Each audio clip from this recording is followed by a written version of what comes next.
Gloria Isabel Ramírez Ríos, presidenta de Gloriza Comunicaciones, BNA Comunicaciones de la Universidad de Arkansas en Little Rock, United States, estudios de posgrado en Política Corporativa y Comunicación por la George Washington University en la George Washington, D.C. Se ha desempeñado como coordinadora de los medios y asesora de comunicaciones en campañas políticas en Colombia, Perú, México, Paraguay y Ecuador. Dentro de su experiencia se destacan también el haber sido Board Chief para Colombia en la cadena televisora norteamericana NBS News, asesora para la presidencia del Banco de Comercio Exterior de Colombia, Bancoldex, del Departamento Nacional de Planeación DNP, y representante del Gobierno Nacional como miembro principal ante la Cámara de Comercio de Bogotá. Consultora del Banco Interamericano de Desarrollo BID en materia política, liderazgo y comunicaciones en Nicaragua y El Salvador.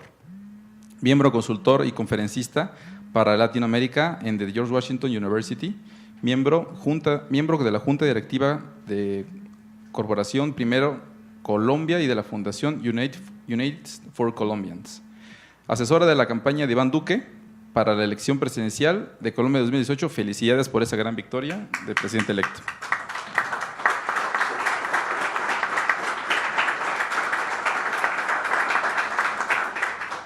Nos ponemos de pie, se ganó de manera excelente, gracias, gracias. Profesor Roberto Zurieta, maestro también, bienvenido a tu casa nuevamente. Roberto Zurieta Canova. Estudió una maestría doble en Comunicación Política y Ciencias Políticas en la Universidad Southern Illinois, en la tercera maestría de Gerencia Política de Campañas Electorales en the George Washington University. Ha escrito estrategias de comunicación para gobiernos y Cambiando la Escucha, libros vendidos en más de 100,000 copias o ediciones. El profesor y director de proyectos para Latinoamérica en la Escuela de Gerencia Pública de Graduate School of Public Management en the George Washington University en Washington, D.C. Es comentarista, conferencista, analista político de la cadena norteamericana CNN en español. Ha sido asesor, entre otros, de los presidentes Yamil Mujad de Ecuador, Alejandro Toledo en Perú, Álvaro Colom en Guatemala, Horacio Carters en Paraguay e Íñigo Úrculo en España. También fue parte del equipo de la campaña de Enrique Peña Nieto. Bienvenido y felicidades.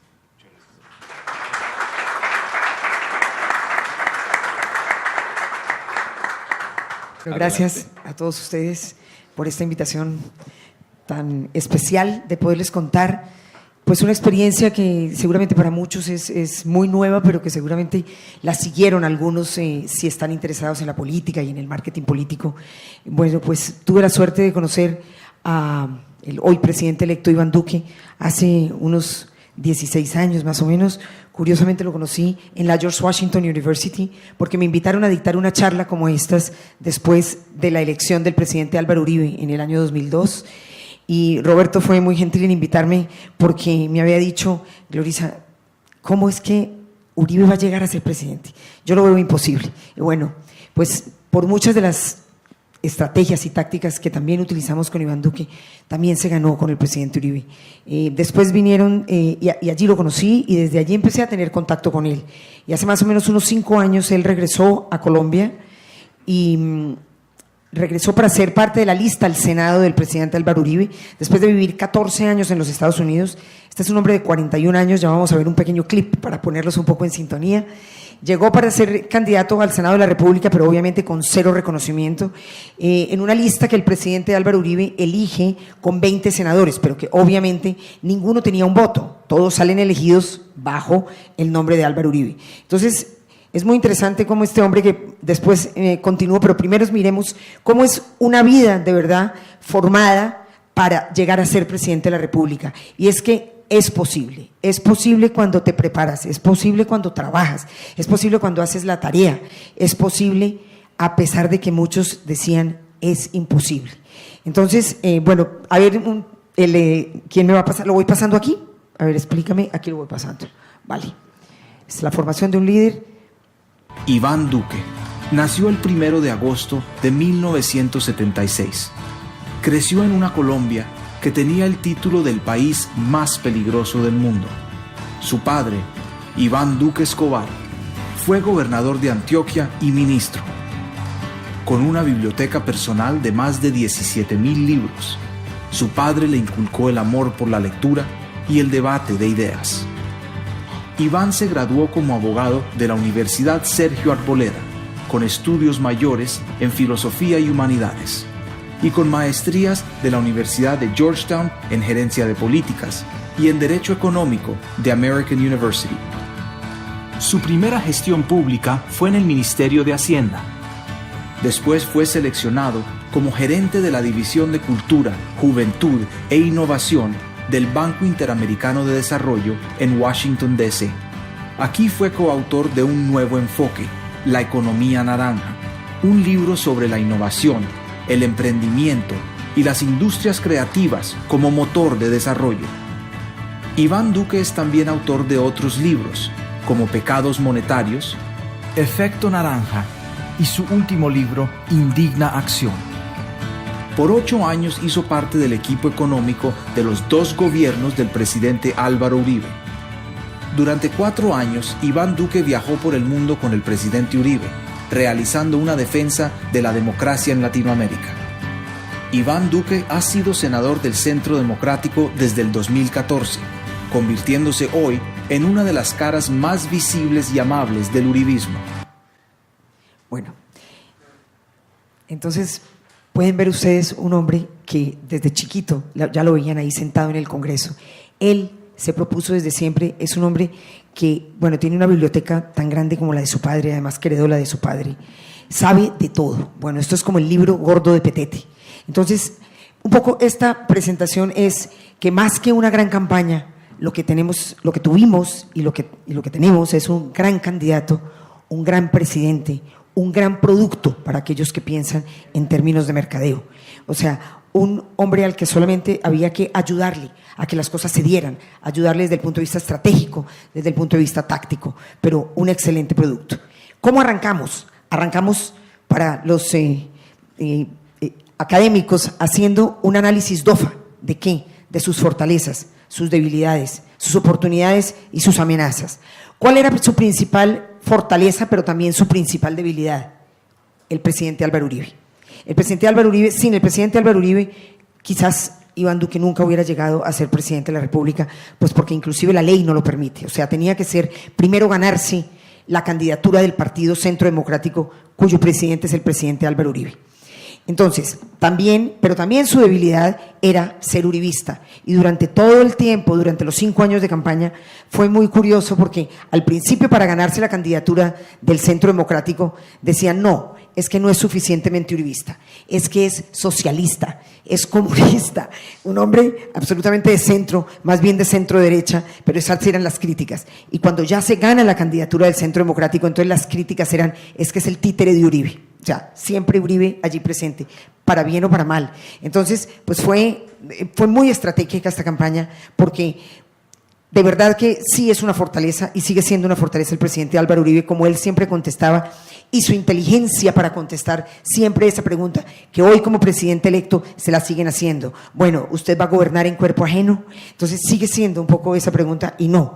Iván es un hombre formado y ya lo van a ver capaz, y que está haciendo desde ya, a pesar de que, igual que decían aquí en México, mi compañero, pues no lleva sino, no 18 días como ustedes, pero sí unos 25 días, no lleva todavía el mes, y ya es criticado desde todo punto de vista, todo lo que hace, todo lo que dice, todo lo que va a hacer, ya los medios, la gente, o sea, tiene mucha crítica, tiene un gran reto por delante. Las oportunidades también era ser uribista. Estábamos en una coyuntura del presidente tal vez más desprestigiado de la última época en Colombia, el presidente Santos. ¿Por qué? Por un proceso de paz que él quiso hacer y que lo está llevando a cabo con muchas dificultades, pero tal vez por un hecho muy notorio y que ustedes debieron haber leído, visto, que fue el plebiscito por el no, que todo el mundo pensaba que iba a ganar el sí, que iba a ganar ampliamente, que iban a derrotarnos, y entonces pues resulta que no, que el famoso voto escondido que también existió aquí para López Obrador, también existió allá, y ganó el no por un pequeño margen, y ahí empieza un poco también la polarización que empezamos a vivir en esa campaña. ¿Cuáles fueron los objetivos de esa campaña? Para un hombre, como les decía, con cero reconocimiento de nombre, porque no lo conocía nadie al llegar a Colombia, llevaba 14 años viviendo por fuera de Colombia. Entonces, ¿qué era lo primero? Ganar reconocimiento. También Roberto me decía, pero Glorisa, ¿cómo vas a hacer? ¿Cómo vas a hacer si en Colombia no es permitido tener publicidad, sino 2 meses antes de cada una de las elecciones? No se puede recoger plata ni gastar plata. Entonces estábamos en las manos de lo que él podía hacer como senador, de las leyes que pudo sacar, y sacó el 50% de las leyes de todo el partido, fueron de autoría de Iván Duque, y nos enfocamos en hacer free press, o sea, en ganar free press y en unos objetivos muy específicos. A ver, ¿qué vas a hacer como senador? Me dijo, Glory, me dice él, voy a ser el mejor senador de Colombia. Y fue el mejor senador en 2 oportunidades de los 4 años en que estuvo. Fue elegido mejor senador por todos sus colegas. Sacó el 50% de las leyes no solamente de carácter económico, sino de carácter social. Y el otro objetivo fue convertirse en el vocero económico no solamente de la bancada, sino del Congreso. Entonces, en todos los momentos críticos, durante los 4 años de esa legislatura, durante el plan de desarrollo, durante la reforma tributaria, eran a él a quien empezaron a buscar los medios. Entonces ya empezó a ser el vocero económico de la bancada y del Congreso. Bueno, pasamos después a cuál era el posicionamiento que queríamos de Iván Duque, y luego el tercer punto era ya la viabilidad que podía tener él como candidato y futuro presidente. Empezamos con estrategias muy simples, con tácticas muy simples. Dijimos, vamos a tener una estrategia circular. ¿Cómo? Vamos a que lo conozcan en las regiones, y a que más bien sea una estrategia que se empiece a hablar en las regiones sobre Iván Duque, y que después termine siendo en Bogotá, en la capital, también conocido. Y piramidal, porque fuera de los estratos altos hacia los estratos bajos. ¿Por qué? Porque su posicionamiento, como ya dije anteriormente, iba a ser inicialmente de carácter económico. Entonces, otro de los escenarios que teníamos era participar en cuanto foro podíamos estar presentes. Entonces, los foros de todos los gremios, los debates a los que lo invitaban, los programas de televisión, los programas de radio, sobre todo de corte económico, que era su fuerte. Entonces, bueno, allí empezamos empezamos las investigaciones cualitativas y cuantitativas, empezamos a tratar de diferenciarnos de los oponentes, a tener los talleres de Construyendo País, que fueron muy importantes para ganar el contacto con la ciudadanía y para poder involucrar a la ciudadanía dentro de ese plan de gobierno, que fuera la ciudadanía misma la que dijera, yo quiero que pase esto en mi región, yo quiero que pase esto o lo otro, y así se construyó el plan de gobierno. Y también, bueno, como les decía, ir a todos los foros y congresos, una actividad legislativa muy fuerte, y free press, el que nos ofrecieran, por chiquito que fuera el medio, el periódico, la radio, y el aprovechamiento de las diferentes coyunturas. Entonces, ¿cuáles eran las coyunturas? Las coyunturas por lo general eran o relacionadas con Venezuela, vuelve otra vez aquí a ser la gran similitud con México, pero sobre todo para nosotros mucho más impactante y mucho más sentida, porque pues es nuestro vecino, y no solamente nuestro vecino, sino por muchos años nuestro primer y segundo socio comercial, porque estamos muy cerca. Para Colombia, Venezuela era el primer socio comercial, inclusive antes que Estados Unidos, en muchos de los sectores de la economía. Pero sobre todo también en este momento por la gran migración de venezolanos que hay en Colombia. Entonces se nos ha convertido en un problema. Y tercero, por la gran diferencia que hay entre un presidente como lo fue Álvaro Uribe y sus conceptos, y lo que es el presidente Maduro. Entonces, ¿cómo se aprovecharon esas coyunturas? Mediante varias iniciativas que él tuvo, como la demanda a Maduro ante la Corte Penal Internacional, que él también involucró no solamente al Congreso de Colombia, sino al Congreso de Chile. Y hoy, bueno, él ya está diciendo, una vez asume el poder, que se asume el 7 de agosto, sale Colombia de UNASUR y y ya dijo que no reconoce tampoco, digamos, el gobierno del presidente Maduro. Empezamos con un plan de gobierno, cómo volvemos al gran candidato y al gran presidente que esperamos Colombia vaya a tener. Este es un hombre que hace él sus discursos, él los escribe a mano, y luego él no utiliza teleprompter, siempre es así, a capela, sin teleprompter, no improvisados, nunca improvisados porque él los escribe a mano, pero nunca los lee. Entonces, así empezó él en mi oficina, este arbolito. Esa primera versión la escribió en el 2015, a principios del 2015, y yo le dije, fírmamela porque vas a ser presidente. Me firmó eso y luego llegaba cada semana o cada mes y le agregaba una ramita al árbol, una ramita, alguna cosita, y este fue finalmente el árbol que diseñamos para él y que finalmente fue su plan de gobierno, que después se plasma en el libro que fue el que recogió el plan de gobierno. Bueno, esto lo convertimos después en un rompecabezas. Entonces él iba con su bolsita de rompecabezas a los diferentes medios de comunicación y les armaba el rompecabezas en la mesa. Les armaba el rompecabezas, este va a ser mi gobierno, como quiere. Entonces era una forma muy pedagógica en que él empezó a explicar su gobierno. Empezamos a hacer un manejo de imagen gráfica, como les digo, sin plata, sin recursos, sin poder tener publicidad masiva, entonces, sino simplemente manejando las redes. Entonces empezamos a tener, bueno, se le tomó sus primeras fotos porque pues no había una foto, digamos, medianamente decente. Esta gran foto la tomó el alemán amigo que tiene tierras en Oaxaca, que es uno de mis grandes amigos, que es uno de los mejores fotógrafos del mundo. Entonces, bueno, gratis yo, Estefan, tienes que venir a tomarle la foto a este hombre porque pues no tengo fotos, ¿cómo voy a hacer? Entonces llegó a Colombia y le tomó las primeras fotos al candidato. Empezamos a tener una imagen gráfica y en los diferentes foros y discursos lo que hacíamos era que a todos los asistentes les repartíamos la hoja de vida del candidato. Entonces, y las 10 propuestas del tema que se estuviera tratando. Empezamos a tener videos temáticos para redes. Nos compramos una primera cámara buenísima y entonces ya teníamos un par de camarógrafos que viajaban con él y entonces en sus discursos lo que hacíamos era que en sus discursos, en sus intervenciones del Congreso y en los diferentes foros lo que hacíamos era que hacíamos clips, le poníamos la imagen, le poníamos la música y los soltábamos por las redes. Entonces, y después ya empezamos a tener los famosos clips locales para que cada región se sintiera partícipe y un poquitico dueña de ese candidato y pudiera tener y se vieran allí representados cuando estuvieron allí. Entonces ellos mismos se convertían en los difusores de esos mensajes.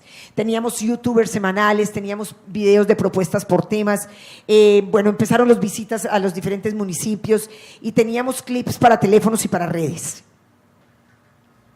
Esta fue uno de los principales momentos y fue la vocería que él tuvo contra la reforma tributaria. La reforma tributaria del presidente Santos, que fue una reforma tributaria fallida, que pues ahora tiene que volver a hacerse una reforma tributaria y que seguramente pues va a tener el liderazgo ya del gobierno y de la bancada del Centro Democrático del partido del presidente Duque. Vamos a ver este video. ¿Y cómo le ponemos play? Este fue uno de los primeros videos, pero no sé cómo se le pone play acá. El gobierno nos está diciendo que la nueva reforma tributaria es estructural.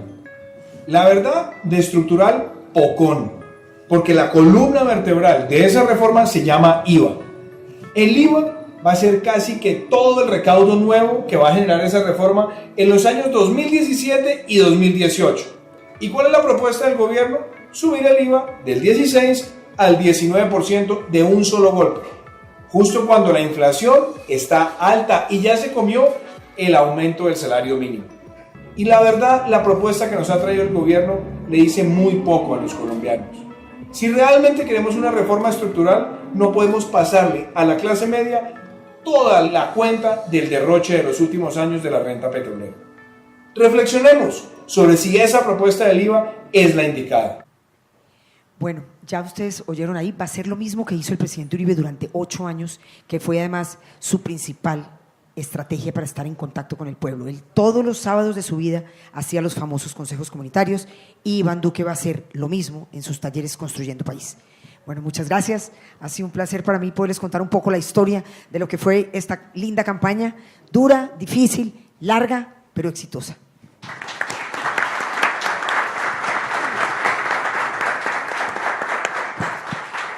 Grande Colombia, felicidades, Glorisa, felicidades por esta presidencia. Vamos a pasar con el maestro como conclusiones, Roberto Correcto. Zurieta. No se preocupen, no tengo una presentación. Lo que tengo es, en primer lugar, que agradecerles a ustedes por estar aquí presentes, agradecer al Instituto Evo, agradecerle al buen amigo Hermes, que ha sido el arquitecto y ha hecho posible este encuentro. Ustedes se preguntarán qué hay de unión entre básicamente un tema y otro.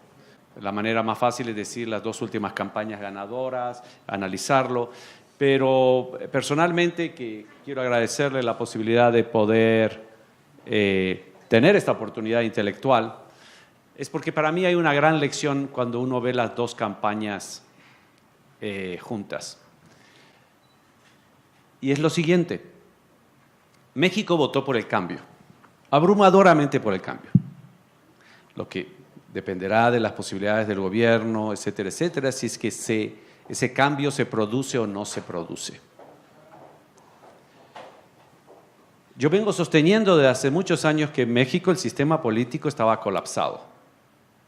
Yo le deseo, por supuesto, el mayor de los éxitos al presidente electo de México, pero la pregunta que yo me hago es, sin lugar a dudas, esta elección, la de México, es el reflejo de un sistema político que colapsó y que un candidato que en ese momento representaba lo que decías muy bien, Roy, el antipartido, el antisistema y sin lugar a dudas el cambio, si queremos, el miedo, el enojo, etcétera, etcétera. Pero yo también he dicho un par de veces que cuando México va a las urnas, ya estaba, y la encuesta que tú pones de diciembre, básicamente, no tanto diciembre, es muy bueno tu punto, en diciembre todavía podía ganar cualquier otro, pero lo que yo digo, el problema que hay en México es que van a ir a las urnas básicamente con 3 candidatos principales y la pregunta de fondo es quién nombró a esos candidatos. Y básicamente cada uno se nombró. Y para mí esta es la razón, de una u otra manera, cada uno se nombró. O sea, en sus asambleas, etcétera, etcétera. El contraste, y es lo que yo quería reflejar en esta ponencia cuando hoy viene Gloria Isabel Ramírez y cuenta la elección en Colombia, es que fue una elección de 2 años y fueron en el fondo 6 elecciones, 40 debates, etcétera, etcétera, etcétera. Lo que quiero decir es esto. Es lo mismo que pasa con la pobreza, que es una cosa que nos falta analizar. El resultado, en México sobre todo, en Colombia también, que estamos viviendo niveles de pobreza que son simplemente inadmisibles. Entonces, ¿cómo vamos a combatir la pobreza? Por supuesto con educación, con salud, pero una palabra mágica, las oportunidades. ¿Correcto? Yo les puedo asegurar que al 90%, 95%, 98% de los pobres, tú le das la oportunidad y van a dejar de ser pobres.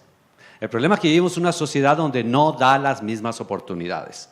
Entonces, con esto quiero resolver o responder a la inquietud de Roy. Muy bien. Entonces, México lo que va a buscar en el futuro son los candidatos, y hablemos, por ejemplo, independientes o que están fuera del sistema. Y me acuerdo una vez que cuando me preguntaron después de una de las múltiples elecciones que había perdido la elección en Venezuela, y el periodista me pregunta, es que no hay, ¿dónde están los líderes? No hay los líderes en Venezuela. Y mi respuesta instintiva fue, claro que los hay. Lo que no hay son las oportunidades a esos líderes. Entonces, lo que quiero es hacer el mismo análisis que se hace con respecto a la pobreza. ¿Cómo vamos a resolver el problema político? Dando oportunidades en la política a la mayor cantidad de ciudadanos posibles. Mientras más abierto sea el sistema, sobre todo el de nominación, mejores candidatos vamos a tener, y eso es lo que pasó en Colombia. Como se abrieron las oportunidades a través de una campaña larga, a través de muchas campañas, y lo mismo en realidad es un sistema que tienen los Estados Unidos, porque el gran reto, y Roy bien lo sabe, es cómo te haces conocer, lo dijo Glorisa. Hace 2 años, ¿cuántos conocían a Iván Duque? 10%. Si hacías una encuesta y decías, ¿por quién va a votar? Y no van a decir Iván Duque, porque no lo conocen.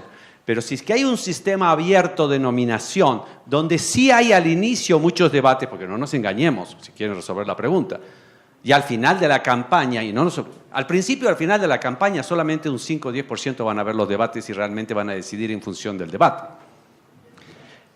Pero, si tú lo que necesitas es un 5 o 10%, ese puede ser el 5 o 10% que los debates, a través de un sistema abierto y relativamente largo, te resuelve el problema.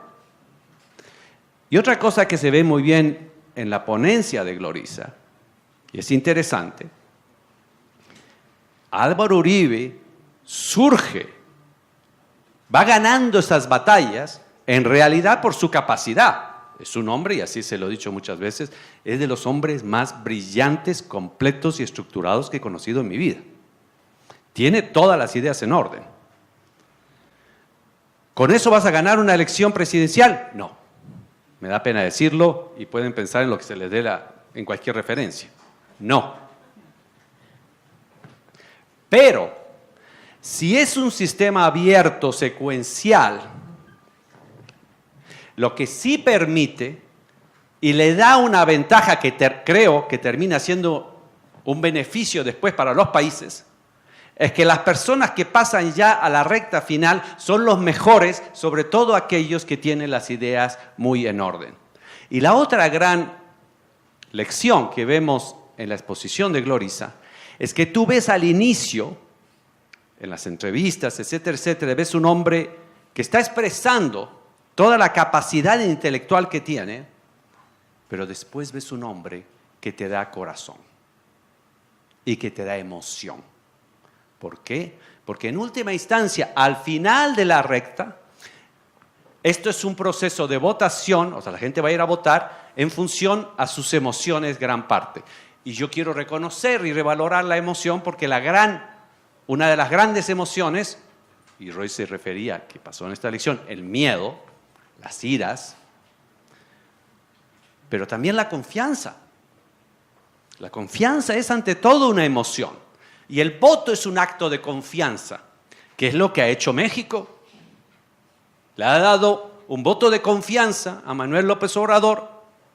Y si bien sus propuestas, alguna de ellas está claro, no existe en muchos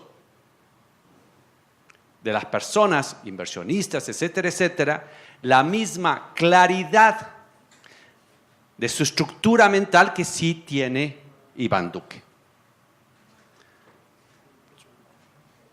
Y Roy dijo, y por supuesto, y ese sería sin lugar a dudas mi comentario, debemos apoyarle. Creo que está haciendo las cosas bastante bien, pero lo de fondo, en mi opinión, visto de afuera y comparando los dos ejercicios, en México lo que se produce es un colapso político. Lo que no está claro es cuál es la respuesta, la propuesta. ¿Qué vamos a construir una vez que hay algo que colapsa? Y mi humilde sugerencia, dentro de las reformas que México tiene que hacer, colapsado el sistema político que ya, sin lugar a dudas, lo vengo anunciando desde hace 20 años, no responde a casi nada. Tiene que hacer una propuesta. Y esa propuesta, y quizás van a decir como trabajo para una facultad que se dedica a las campañas electorales, sí, puedo tener un conflicto de intereses o un interés. Sin lugar a dudas, en mi opinión, la propuesta es abrir el sistema político para que surjan los mejores. ¿Cuáles son? Así como en Colombia no lo sabíamos hace 2 años, o no lo sabían hace 2 años el 80% de la población, tampoco lo sabemos en México. Pero lo que sí puedo decir es que el sistema político está abierto. El verdadero cambio surgirá de los ciudadanos escogiendo los mejores a nivel racional y a nivel emocional. Esa para mí es la lección de estas 2 ponencias y de lo que acaba de pasar en México y en Colombia. Muchísimas gracias.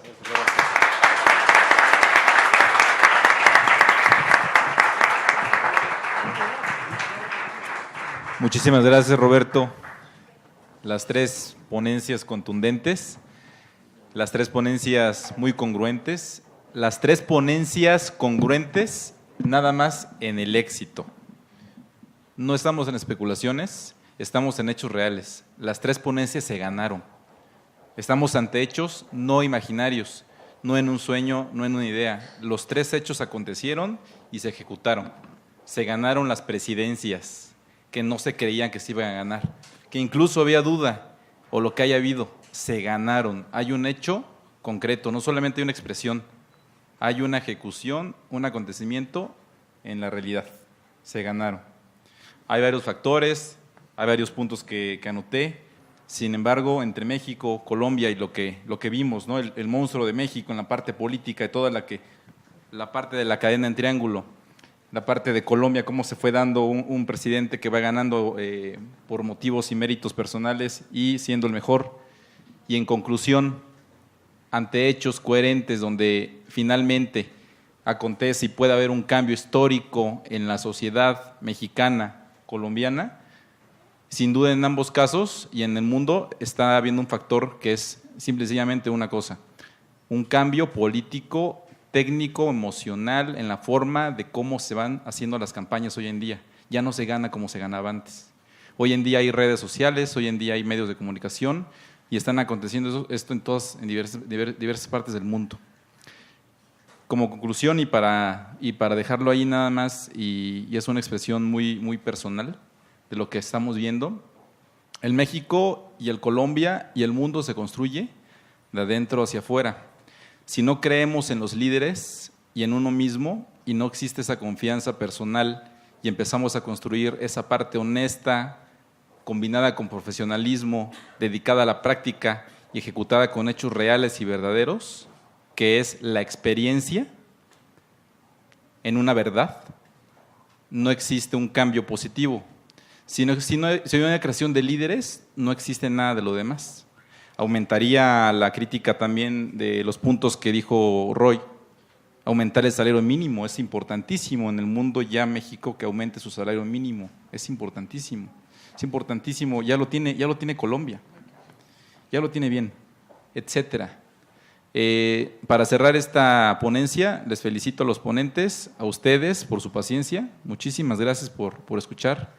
Muchísimas gracias por atender, por venir, por siempre estar presentes y sobre todo es eso, apelamos y este instituto apela en general a un cambio positivo, a que la sociedad sea mejor, no aquí nada más, sino como vemos a nivel internacional, pero que se ejecute, que en verdad sea una ejecución honesta y con cambios, porque la verdad no miente. Muchísimas gracias.